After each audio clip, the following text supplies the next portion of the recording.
Koji Diaz noindang sa naging revelasyon ni Sue Ramirez tungkol sa naging anak nila ni Arjo Ataide.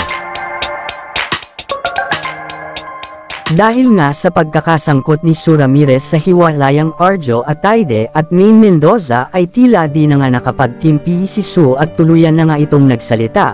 Ayon pa nga sa kanya gulat nga daw pala siya dahil sa pagkakasangkot ng kanyang pangalan sa hiwalayan Maine Mendoza at Arjo Ataide. Ayon pa nga dito ay tila natawa na lang siya nang malaman ang balitang nagkaroon di umano sila ng anak ng aktor na si Arjo ngunit pinabulaanan ito ng actress na wala itong katotohanan at ito nga ang kanyang pahayag. Inamin naman ni Sue Ramirez na nagkaroon sila ng relasyon ni Arjo subalit tinuldukan na nga niya ito at wala na siyang planong makipagbalikan pa kay Arjo Ataide.